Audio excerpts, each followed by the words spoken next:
எல்லாருக்கும் வணக்கம். இந்த காணொலியில நம்ம தத்துவம் என்றால் என்ன, அதோட முக்கிய பிரிவுகள் என்ன அப்படிங்கிறத பத்தி பார்க்க போறோம். நம்ம எல்லாரும் தத்துவங்கிற வார்த்தையை நிறைய கேட்டிருப்போம். நம்ம வாழ்க்கை முறையோ இல்ல வாழ்க்கையில பின்பற்றுகிற கோட்பாடுகளையோ பத்தி குறிப்பிடும்போது தத்துவம் அப்படின்னு சொல்லுவோம். உதாரணத்துக்கு பொய் சொல்லாம வாழணுங்க, இதான் என் தத்துவம் அப்படின்னும், வாழ்க்கையில உழைத்து சம்பாதிக்கணும், இதான் என் தத்துவம் அப்படின்னு நிறைய பேர் சொல்றத கேள்விப்பட்டிருப்போம். அதுதான் தத்துவமா அப்படின்னு கேட்டீங்கன்னா இல்ல, தத்துவங்கிறது அதையும் தாண்டி ரொம்ப ஆழமானது. அப்போ தத்துவம் அப்படின்னா என்ன? முக்கியமான எல்லா தத்துவ ஞானிகளும் ஒரு விஷயத்துல ஒன்றுபடுறாங்க. அதாவது தத்துவத்தை எளிதா ஒரு வரியில நம்மளால விளக்க முடியாது. அப்ப அது என்னன்னு எப்படிதாங்க புரிஞ்சுக்கிறது? தத்துவம் என்றால் என்ன அப்படின்னு அது எந்த கேள்விகளுக்கு பதிலளிக்க முயற்சி செய்யுது, அதாவது எந்த பிரச்சனைகளை தீர்க்க முயற்சி செய்யுது அப்படிங்கிறது மூலம் நம்ம புரிஞ்சுக்கலாம். வாங்க, அது எந்த மாதிரியான கேள்விகளுக்கெல்லாம் பதிலளிக்க முயற்சி செய்யுது அப்படின்னு பார்ப்போம். வாழ்க்கை என்றால் என்ன?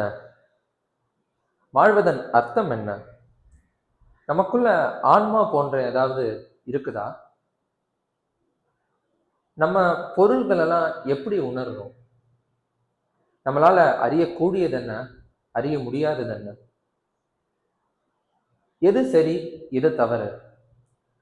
ஒரு வினைய சரி ஆக்குறது என்னது? ஒரு விஷயத்தை பார்க்கும்போது நமக்கு அது அழகா தெரியுது, அது அழகாக்குறது என்னது? ஒரு அரசாங்கத்தை எப்படி நடத்தணும்? அதுல மக்களோட பங்கு என்ன? இந்த வாதம் சரியானதா? இந்த மாதிரியான கேள்விகளுக்கெல்லாம் தான் தத்துவம் பதிலளிக்க முயற்சி செய்யுது. இந்த கேள்விகளின் மூலம் நமக்கு ஒரு விஷயம் புரிஞ்சிருக்கும்.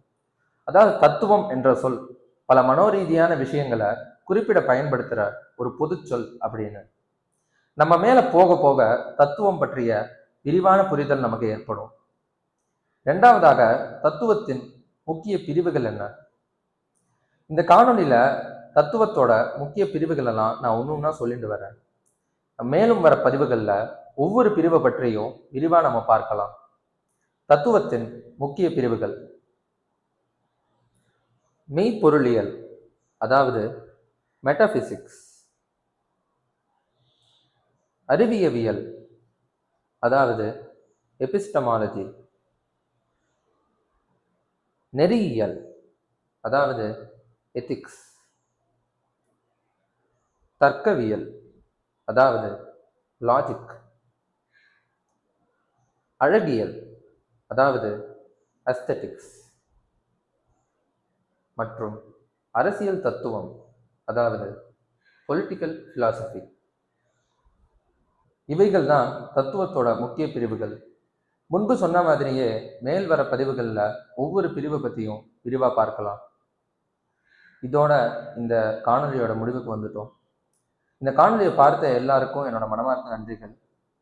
மீண்டும் சிறிது நேரத்துல இன்னொரு பதிவோட உங்க எல்லாரையும் சந்திக்கிறேன். அதுவரை நன்றி, வணக்கம்.